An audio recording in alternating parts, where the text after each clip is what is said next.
मुख्यमंत्री लाडकी बहीण योजनेचे 100% अर्ज भरणारे राज्यातील एकमेव गाव हे मेहकर तालुक्यातील शेनला गाव ठरले आहे। त्यांचे कारण म्हणजे गावातील संत श्री गजानन महाराज सेवा समिती या समितीने गावातील महिलांना लाडकी बहीण योजनेला लागणारे कागदपत्र सह झेरॉक्स मशीन सुद्धा एकाच ठिकाणी एकाच छताखाली उपलब्ध करून दिली आहे। तर सर्व विभाग ही एकाच छताखाली आणले। परिणामी अर्ज भरताना महिलांचा वेळ, पैसा आणि त्रास ही वाचलाय। मात्र या 470 पैकी अर्ज भरलेल्या महिलांना फक्त ऑनलाईन अर्ज भरताना त्रास होत 30% महिलांचे अर्ज ऑनलाईन भरले आहेत। तर संत गजानन महाराज सेवा समितीच्या या उपक्रमांचा ग्रामस्थांनी सुद्धा कौतुक केले असून महिलांनी देखील आभार मानले आहेत। MCN न्यूज मराठी करिता रवी शेगोकार, बुलढाणा।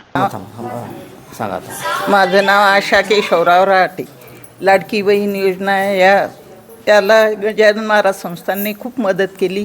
आमच्या बायांना कुठेच 1 रुपया खर्च करायचं काम पडलं नाही, कुठं त्रास झाला नाही, गोंधळ झाला नाही, सगळं व्यवस्थित संस्थांनं काम पार पडलं।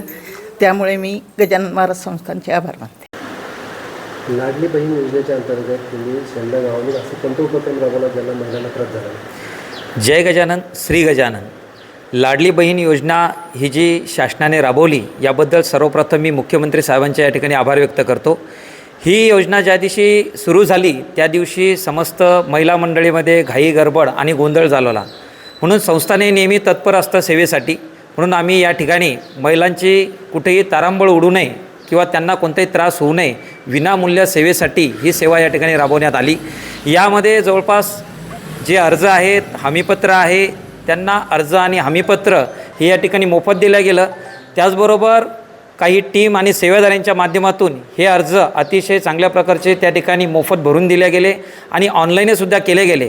परंतु यासाठी लागणारे जे डॉक्युमेंट आहेत किंवा कागदपत्र जे आहेत त्याच्यासाठी सगळ्यात महत्त्वाचा विषय होता, म्हणून आम्ही अजून सिस्टीम अपडेट करत त्या ठिकाणी आमच्या गावामध्ये ज्या लोकांना अकाउंट नव्हते त्या लोकांसाठी आम्ही या ठिकाणी पोस्टमन आहेत ते सुद्धा या ठिकाणी उपलब्ध करून दिले। लोकांना राशन कार्डात नाव नसलेल्या लोकांना उत्पन्नाचा दाखला या ठिकाणी लागत होता, तर त्याच्यासाठी तलाठीसुद्धा या ठिकाणी उपलब्ध करून दिले। लोकांना झेरॉक्स मशीनसुद्धा या ठिकाणी उपलब्ध करून दिली। म्हणजे एका छताखाली सर्व या ठिकाणी संपूर्ण हा उपक्रम या ठिकाणी राबवला गेला। विनामूल्य उपक्रम राबवण्यात गेला। यामध्ये आम्हाला 100% म्हणजे जवळपास आम्ही आजपर्यंत 550 अर्ज या ठिकाणी प्राप्त केले आणि आता हळूहळू हे अर्ज ऑनलाईन या ठिकाणी आम्ही करत आहोत। आम्हाला सगळ्यात महत्त्वाचं म्हणजे उषाताई राहटे असतील, आमच्या अवसरमोलताई असतील, अंगणवाडी सेविका, समस्त गावकरी मंडळी, सर्व सेवादारी यांनी अतिशय चांगल्या प्रकारचं आम्हाला सहकार्य या ठिकाणी केलं। आणि मी शासनाला या माध्यमातून हेच सांगू इच्छितो की हा उपक्रम राबवत असताना आम्हाला एकच अडचण या ठिकाणी गेली।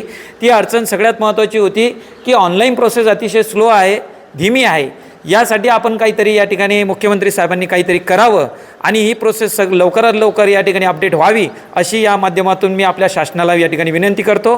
आणि या संस्थांना ज्या सगळ्या लोकांनी मदत केली तसेच शासनाने मदत केली। विशेष म्हणजे आमच्या जिल्ह्याचे खासदार, राज्यमंत्री, केंद्रीय मंत्री आदरणीय प्रतापरावजी जाधव साहेब, त्याचबरोबर आमचे लाडके आमदार, कार्यसम्राट डॉक्टर संजयजी रायमुलकर साहेब यांचं भरपूर सहकार्य आम्हाला या ठिकाणी मिळालं। त्यांचेसुद्धा मी या ठिकाणी आभार व्यक्त करतो आणि थांबतो।